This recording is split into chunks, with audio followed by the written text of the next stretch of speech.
sure, there are a few COVID enthusiasts out there who are still nailing their political colours to the mast by refusing to let go of mask wearing, but by and large, the general public seems to be over it.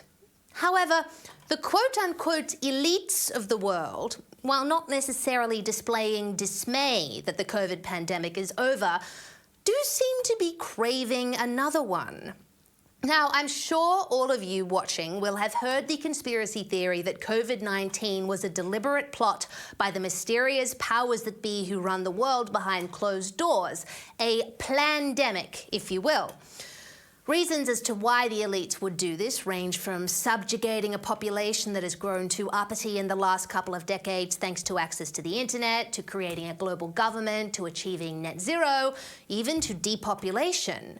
And it's not necessarily the best idea to go down the rabbit hole of conspiracy theories because while some things may not be exactly what they seem, if you go too far, you might end up in a wilderness quite detached from wherever the truth is.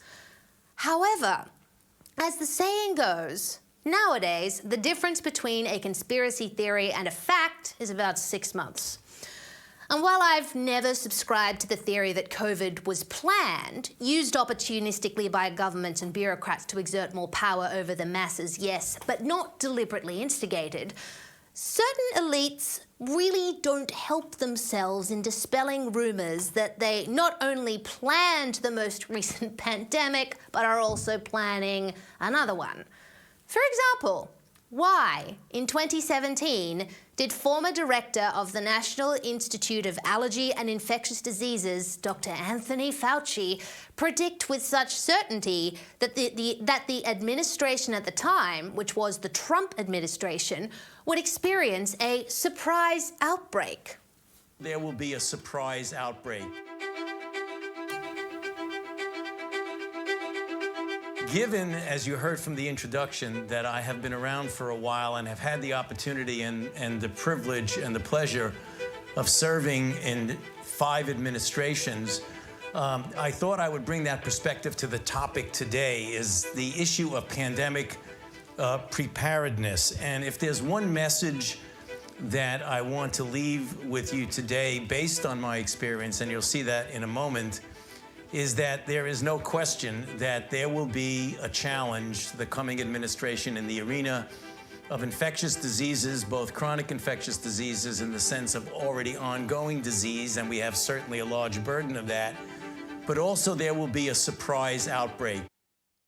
And why does billionaire philanthropist and COVID vaccine enthusiast Bill Gates keep saying, nay, insisting, that there will be another pandemic possibly soon?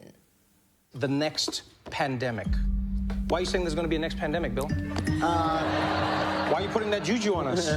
Given all that we've been through, it may seem surprising that I'm optimistic that we can prevent the next pandemic. We have to make sure that we're ready because there will be another pandemic, and there's so many lessons about how we weren't prepared, how we should have handled things differently. Asia is a big risk, and Africa is also a big risk because the boundary between humans and animals is getting closer and closer. You know, if we're rational, yes.